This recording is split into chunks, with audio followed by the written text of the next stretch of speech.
E aí, pessoal, então a gente vai começar hoje uma revisão de funções, né? A gente vai dar uma olhada no conceito, uma olhada em alguns exemplos, porque para estudar o cálculo diferencial integral a gente precisa estar calçado sobre o conceito de funções, né? Para que a gente possa entrar em limites, derivadas, integrais, a gente precisa dominar um pouco essa parte de funções. Então vamos lá, né? Uma função f é uma lei a qual, para cada elemento x em um conjunto A, faz corresponder exatamente um elemento chamado f de x em um conjunto B. Então, vamos lá, né? O meu desenho está meio feio, porque eu tirei uma xerox do livro aqui. Mas vamos lá, eu vou completar aqui. Tá bonitinho. Isso que tá bonitinho. Beleza, esse aqui é o conjunto A, esse aqui é o conjunto B. Então, nós temos alguns valores de x aqui no conjunto A, e eles são levados até os valores que estão no conjunto B por essa função. A função é como se fosse uma máquina, onde você coloca um número e saem outros números aqui do lado de cá. Esse conjunto a gente vai chamar de domínio. Já o conjunto do lado de cá, a gente vai chamar de contradomínio. Certo? E aí a gente ainda tem um conceito aqui dentro que é o conceito de imagem, né? Dentro do contradomínio a gente tem um conceito de imagem, porque quem é a imagem, né? A imagem seriam todos esses camaradinhos que estão do lado de cá recebendo seta. Digamos que tenha mais dois caras aqui, ó, certo? Só que esses dois caras, eles não estão recebendo seta de ninguém que vem do lado de cá. Então a imagem para essa função f que está trazendo os caras de A para o B, seriam só esses caras aqui, ó. Eles seriam a imagem. Então, ó, vou botar aqui assim, ó. Imagem, certo? Esses outros dois caras que estavam aqui fora, eles só fazem parte do contradomínio, mas eles não fazem parte da imagem, tá bom? Uma função a gente tem como representar graficamente, né? E aí a gente tem aqui um exemplo genérico de como representar uma função graficamente. Aqui no cálculo nós estamos trabalhando dentro do conjunto dos números reais, correto? Então por isso que a gente já está aqui no plano cartesiano. Então quando a gente vai fazer aqui o desenho da função, por exemplo, ó, essa função ela tem esse desenho e aqui ele colocou alguns valores que estão sendo levados para alguns f desses valores. Então aqui o valor 1, por exemplo, a f dele está aqui, ó. E na real então, o valor 1, esse valor 1, por exemplo, esse aqui é o tamanho do valor 1, né? Porque o que acontece? O valor 1 está no domínio e o domínio está no eixo x. Ele corresponde a um valor que está no contradomínio, que é o eixo y. No caso, vou colocar aqui uma retinha, vou colocar a vermelha, né? Então, ó, eu poderia fazer para cá, né? Opa, não ficou reto. Pronto. Então, ó, colocando aqui no cantinho, deixa de vermelho mesmo. Então aqui a gente tem o valor 1, que estaria nesse conjunto aqui, que seria o domínio, e ele está tendo uma f de 1 aqui, ó, certo? Esse valor aqui, ó, ele seria o valor da f de 1. Assim como eu poderia fazer a mesma coisa com 2. O 2 está aqui no A, ele bate aqui em cima, né, no desenho da função, e eu puxo para cá, eu vou ter aqui, por exemplo, o f de 2, certo? E a mesma coisa vai acontecer com esse f de x aqui, ó. Beleza? Esse ponto aqui, ele é qual ponto? Ele é o ponto 1, f de 1.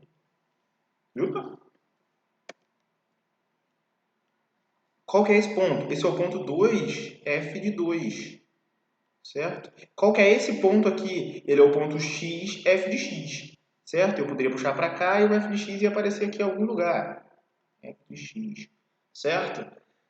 No caso, a gente pode olhar aqui no desenho o que é domínio e o que é imagem, né? Por exemplo, o domínio, aqui era o A, nesse esquema dos balãozinhos.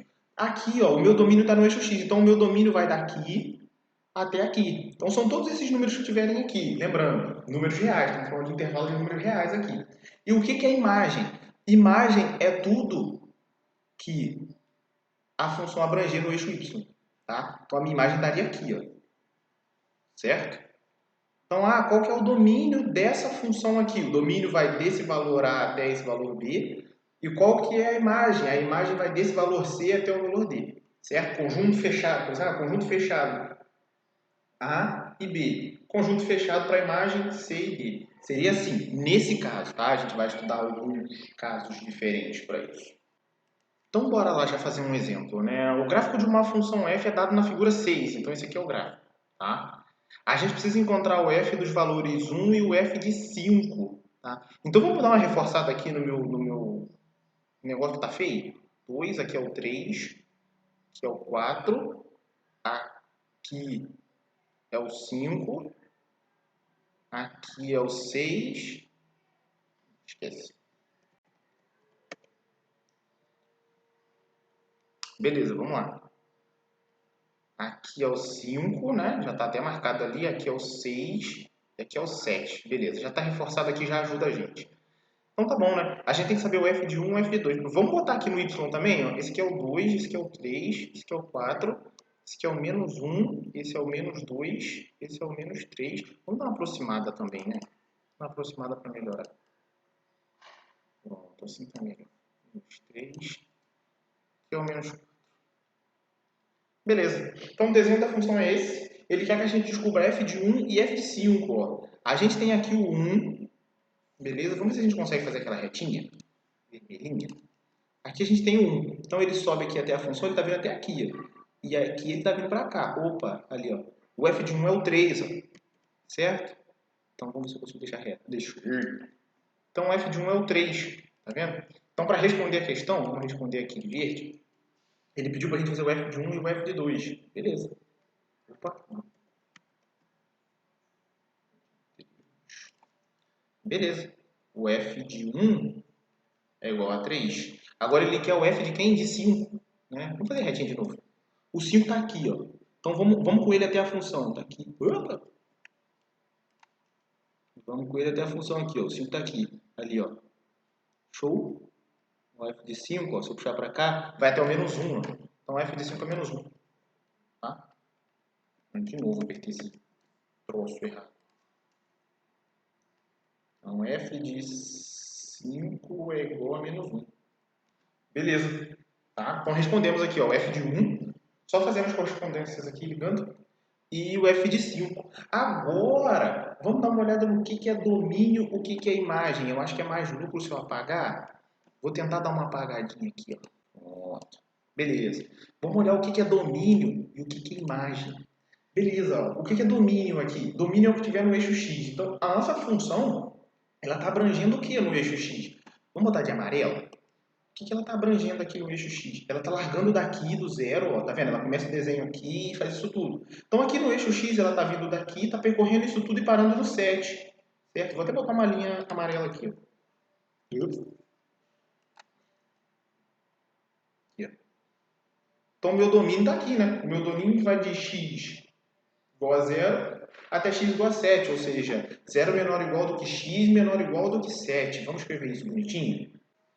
Então, o nosso domínio, ele é o quê?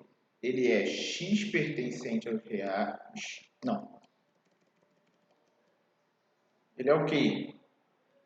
X tal que 0 é menor ou igual do que x, que é menor ou igual do que 7. Isso aqui é a mesma coisa que a gente escreveu o intervalo fechado, 0 e 7. Tá? Agora a gente vai olhar a imagem.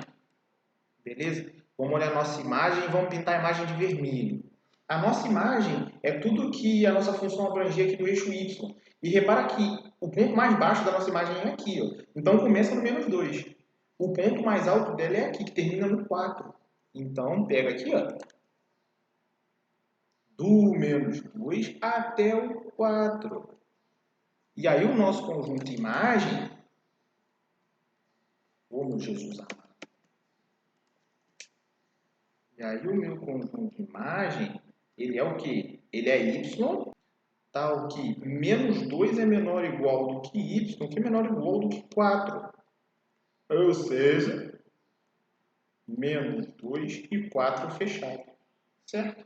Então está aqui um exemplo de domínio e um exemplo de imagem com uma função dada graficamente. Né? Vocês já podem começar a observar que a gente tem algumas formas de olhar para uma função. Eu estou olhando graficamente. Eu não ganhei expressão, eu não sei qual é a expressão aqui, mas eu vi graficamente. Então essa é uma forma de ver uma função, de acordo com o seu gráfico. Olha aqui embaixo.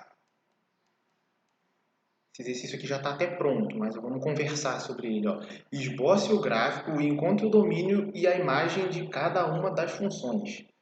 O que acontece aqui? Agora a gente tem uma função igual a 2x menos 1, que descreve uma reta. Tá? É uma função que descreve uma reta no R2.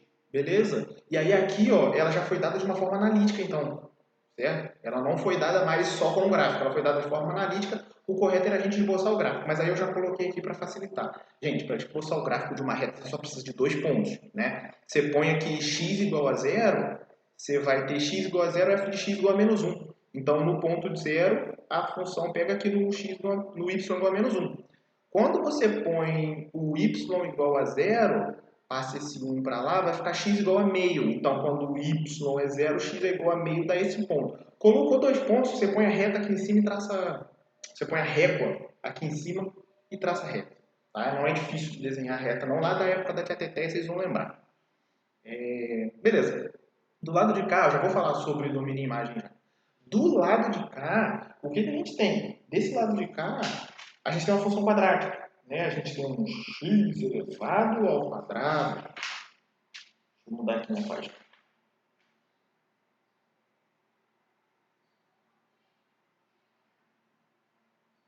Do lado de cá, a gente tem um x elevado ao quadrado. O gráfico de x elevado ao quadrado é uma parábola, né? Então a gente só precisa marcar alguns pontinhos, porque a gente já sabe que o desenho é uma parábola. Então, ó, quando o x for igual a zero, o y também vai dar zero, né? No caso, x igual a zero vai ficar zero ao quadrado, g de x também dá zero, dá esse ponto. Aí, quando o x for igual a 1, 1 ao quadrado dá 1. Então tem o ponto 1 e 1, que é esse ponto aqui, ó. Que é o ponto 1 e 1. Tá? Esse ponto aqui é o -1 e 1, porque se eu colocar o -1 aqui dentro, fica -1 ao quadrado dá -1 vezes -1, que dá 1 positivo. Então, x igual a -1, g de x dá 1. Dá esse ponto aqui, ó.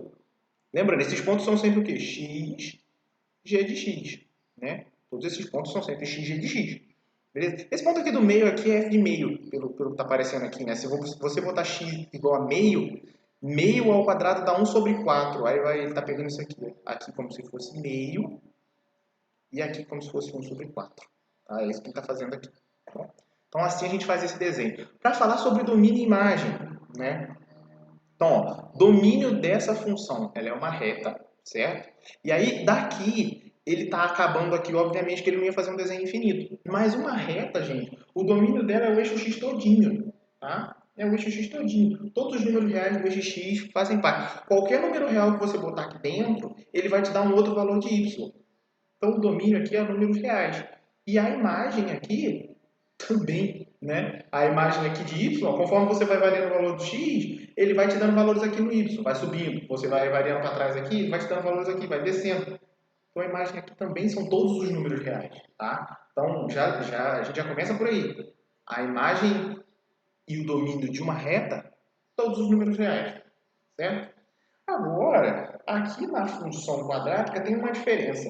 De fato, o domínio, quando a gente olha, ele é o conjunto dos números reais. Né? Eu consigo aqui, desde lá de trás, vir trazendo, passando por aqui, todos os valores que eu quiser jogar, ele vai me dar uma imagem lá.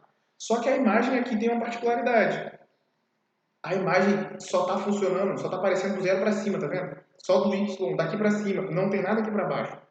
Óbvio, né, gente? Todo número ao quadrado fica positivo, né? Você bota número negativo aqui no quadrado, ele fica positivo. Então, essa imagem aqui, na verdade, ela começa no número zero e vai até o infinito positivo. Esse aqui é o símbolo do infinito, tá? Para quem não tem familiaridade, né? Então, no y ele começa aqui de zero e sobe para sempre. Então, 0, 1, 2, 3 e vai subindo para sempre. A gente não tem valores de y aqui embaixo. Então, a nossa imagem são só os reais positivos.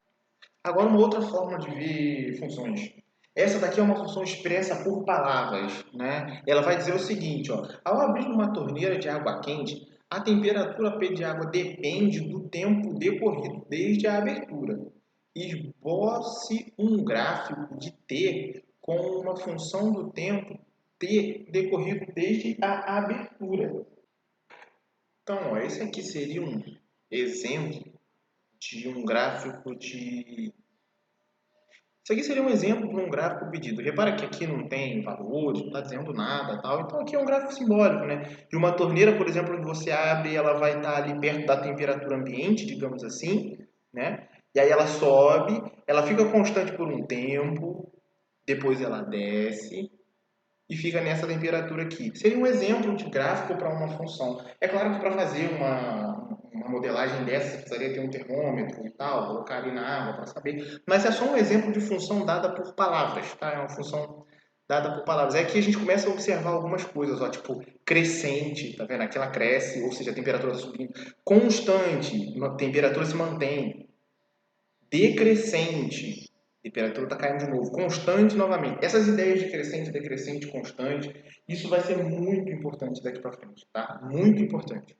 Vamos falar um pouquinho mais sobre domínio de função? É que domínio de função, ele na verdade é um assunto um pouquinho delicado, tá? Em alguns momentos a gente vai precisar observar domínios, a gente vai precisar resolver problemas de domínio. Então, ó, o que que é encontrar o domínio de cada função? Eu costumo dizer que encontrar o domínio de cada função é caçar problema, tá? A gente precisa encontrar problema aqui e dizer que, ó, o domínio só pode acontecer aqui, porque se ele acontecer em outro lugar vai dar problema, certo? Então, nesse caso, por exemplo, nesse primeiro caso, se você parar para observar, a gente tem uma raiz. O que que a gente sabe? A gente sabe que dentro da raiz a gente não pode ter número negativo. Vocês vão lembrar lá do ensino médio que se você colocar o número negativo dentro da raiz, você já está trabalhando com números complexos. E o cálculo, a gente trabalha dentro do conjunto dos números reais. Tá? Então, o nosso problema aqui é, dentro da raiz não podemos ter valor negativo. Logo, temos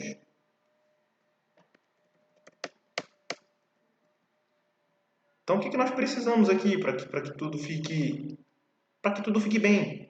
A gente só precisa que x mais 2 seja maior ou igual do que zero, né? O que eu não posso é que x mais 2 seja menor do que zero, porque aí vai dar número negativo aqui dentro.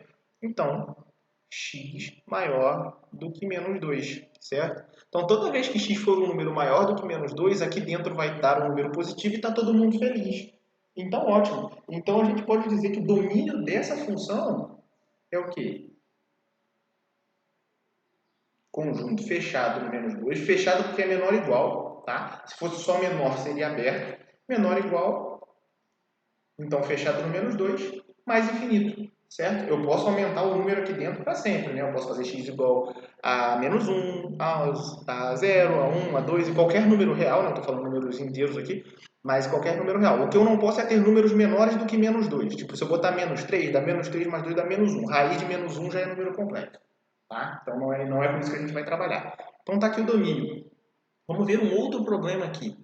O que que a gente precisa para essa função aqui não dar errado? Opa, é uma fração. Eu não posso dar zero embaixo. Opa, é uma fração. Eu não posso ter zero embaixo. Se eu não posso ter zero embaixo, o que eu preciso é que x ao quadrado menos x seja diferente de zero, certo? É isso que eu não posso ter.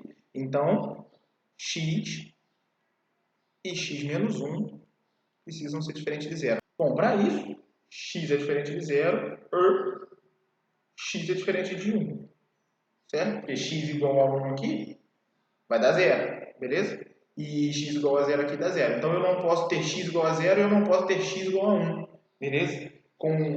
Fugindo desses dois valores, o domínio está tudo bem. Então o que acontece aqui? O domínio dessa função é o quê? Escrevendo de outra forma. X, tal que x é diferente de zero e x é diferente de 1. Certo? Então aqui eu respondo em forma de intervalo, aqui eu respondo em forma de conjunto, qualquer uma das duas notações está correta. Em forma de intervalo, essa daqui, ele ficaria assim, né? Do menos infinito até o zero aberto, união com zero aberto, 1 aberto, união com 1 aberto até o infinito positivo. Por que aberto, gente? Eu posso ser qualquer número perto do zero. Eu só não posso ser o próprio zero. Tá? Então eu não posso colocar fechado aqui. Porque se eu colocar fechado, eu estou incluindo o próprio zero. E o que eu vi aqui em cima é que eu não posso incluir o zero. Eu não posso incluir o 1. Mas os números que chegam pertinho do zero, eu posso. 0,01, 0,001, 0,00000, quantos zeros eu quiser, desde que tenha um número depois, certo? Então eu preciso botar aberto, correto? Então tá tranquilo. Agora um cuidado que a gente precisa ter. Funções que são definidas por duas partes, certo? A gente tem uma parte aqui e uma outra parte aqui. E aí é um cuidadinho que a gente tem que ter, porque ela tem dois comportamentos, né? Às vezes você vai ter função definida em três partes, em três comportamentos. Aqui ele quer que a gente encontre f de 0, f de 1, f de 2 e esboce o gráfico. Eu já deixei o gráfico aqui do lado, tá? Para a gente não precisa desenhar, vamos só analisar. Vamos chegar perto, vamos lá. f de zero. Então, vamos lá, o que é f de zero? A gente precisa ver aonde que está o zero na brincadeira. Então, ó, essa função ela é 1 menos x se o x for menor ou igual do que 1. Ela é x ao quadrado se o x for maior do que 1. Então, quando eu falo f de zero, o zero está na parte de cima aqui, né? Porque ó, é para x menor ou igual do que 1. Zero é menor ou igual do que 1. Então, quando eu falo zero aqui, eu estou falando dessa parte aqui. Então, f de zero é eu colocar zero no lugar desse x. E aí vai dar 1. Tá? Agora, f de 1. Vamos ver onde é que está o 1. Bom, ela é 1 menos x se o x for menor ou igual ao que 1. Ela é x ao quadrado se o x for maior do que 1. Beleza. Como eu estou no f de 1, eu estou aqui também, ó, porque é menor ou igual do que 1. Eu estou exatamente no 1. Então é aqui também. Então eu colocar o 1 aqui vai ficar 1 menos 1, que dá 0. Agora ela quer o f de 2. O f de 2, ele já não está mais aqui em cima, ele está aqui embaixo, né? Porque f de 2 eu estou tratando o x como 2. E aí aqui, ó, nessa função toda, o x como 2 está embaixo, porque a parte de baixo é que corresponde a x maior do que 1. 2 é maior do que 1. Então, f de 2 vai dar 4, né? Porque seria 2 ao quadrado aqui, ó. Tá bom? É 4, tá? Parece 9, mas é 4. E aí o desenho, ele vai precisar ter alguns desenhos diferentes, né? Esse caso aqui ele nem se encontra, né? Depois a gente vai falar mais à frente sobre funções contínuas e funções não contínuas. Isso aqui vai fazer até um pouco mais de sentido. Mas, ó, até o x chegar no 1, ele vai ser a reta 1 menos x. Então, vai ser isso. A partir do momento que eu cheguei no 1, eu vou trocar, porque a partir do 1 a minha função é outra, é x ao quadrado. Então, eu vim até o 1, esse ponto aqui está preto. Assim, eu vou até reforçar. Ele está preto justamente por causa desse sinal de igual, tá? É para dizer que, ó, no 1, a função está aqui. Tanto que no outro, está uma bolinha oca, tá? Está uma bolinha sem estar preenchida. Para dizer que o 1 não está nessa, o 1 está na reta. Ó. Na verdade, ó, que é o igual, o 1 está na reta. Beleza? E do 1 para frente ele vai ser o x ao quadrado. O x ao quadrado seria aquele gráfico assim, né? Só que a gente só pega o x ao quadrado do 1 para frente. Então a gente só pega esse pedaço. Ok? Ok. E aí uma função muito especial dessas definidas por partes é a bendita da função módulo, né? A função valor absoluto, que a gente costuma chamar de módulo. Né? Módulo de x, que a gente denota com essas duas barras em volta do número, né? Não sei se vocês vão lembrar lá da época da escola, mas o módulo de um número é o seu valor absoluto, por exemplo. O módulo de 2 é 2 mesmo, mas o módulo de menos 3, por exemplo, é 3. Módulo, valor absoluto, acaba virando valor positivo, né? Por exemplo, o módulo de menos 15 é 15. Então, repara que ó, o número quando ele é positivo, o módulo é ele mesmo. O número quando ele é negativo, o módulo é ele positivo. Então, olha como fica definida em partes a função módulo. Ela é x se o x for maior ou igual do que zero. Então, quando o x é positivo, a função módulo dá nele mesmo. Porém, quando o x for negativo, a função módulo dá menos x. Né? Porque pensa, quando o x for menos 2, por exemplo, eu coloco menos 2 vira 2 positivo. Certo? Então, toda vez que o número for negativo na função módulo, a resposta é que dê menos ele, que aí junta dois sinais de menos e ele se torna positivo, que é o que aconteceu com esses caras aqui. Ó. O que aconteceu com esses caras aqui. Beleza? Tranquilo. Gráfico da função módulo é igualzinho à ideia que eu usei na outra ali de cima. Ó.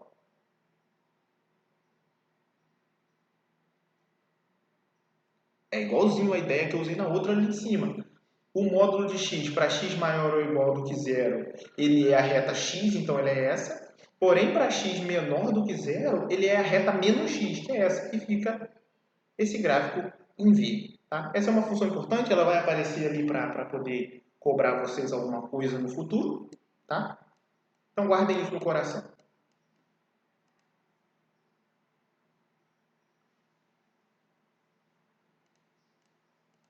Então, agora a definição de simetrias. Né? O que são as simetrias? Né? Se uma função satisfizer f de menos x igual a f de x, para todo x no seu domínio, então f é chamado uma função par. Vamos aproximar, que eu sempre esqueço de aproximar.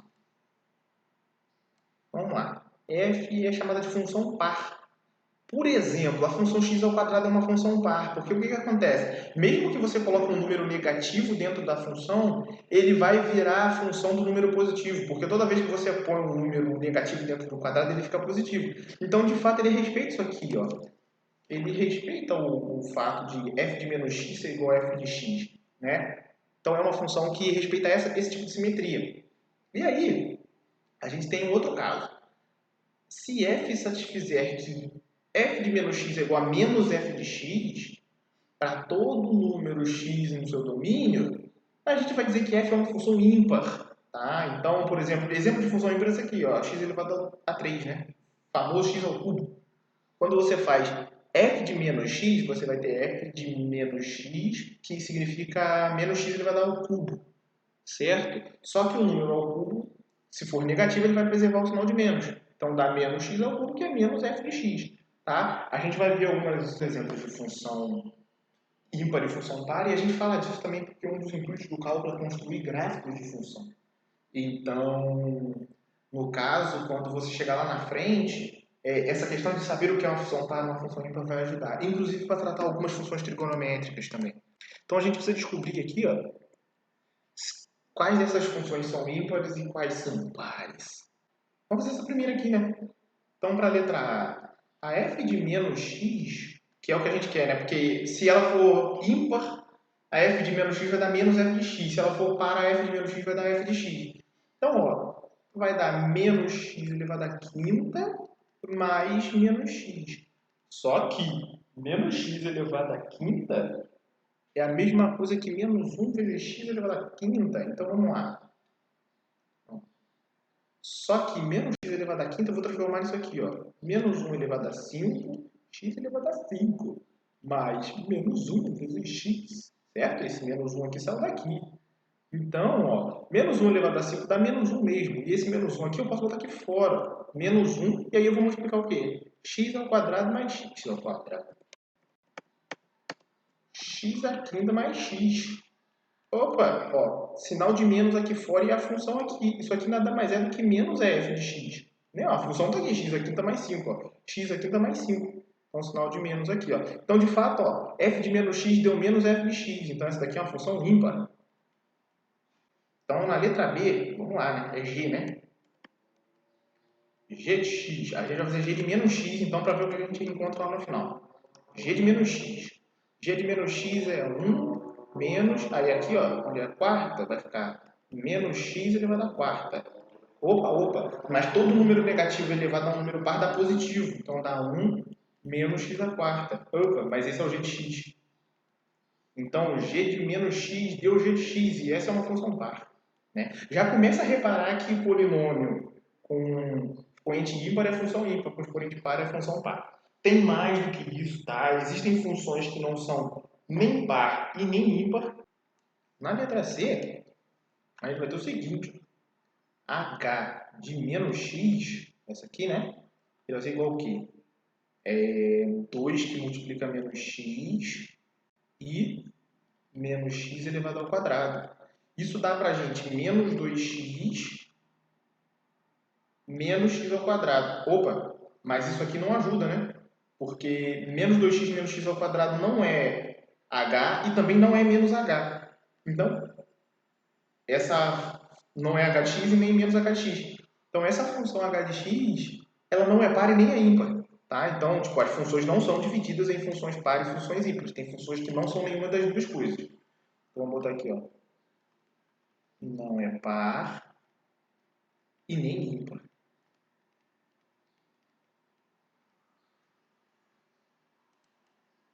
Beleza.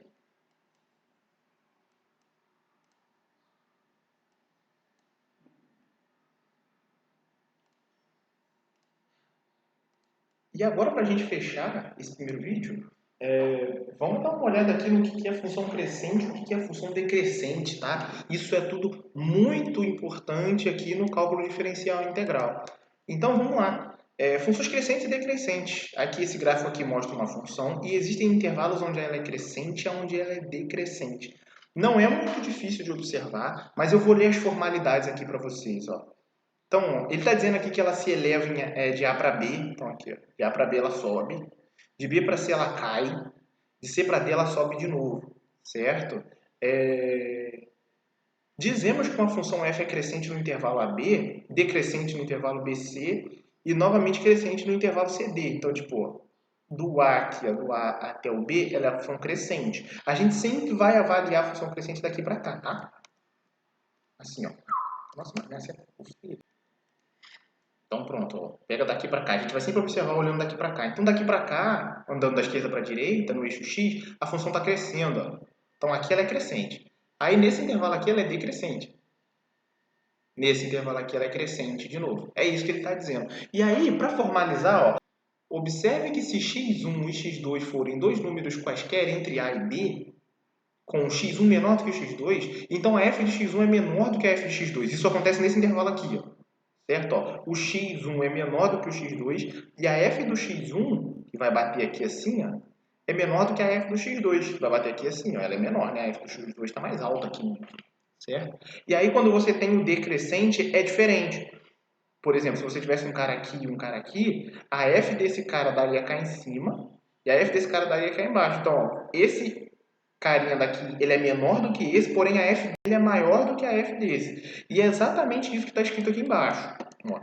Uma função é chamada crescente no intervalo se f de x1 for menor do que f de x2, sempre que x1 for menor do que f de x2. Foi o que aconteceu aqui. Exatamente com esse x1 e com esse x2. Aí nos meus aqui,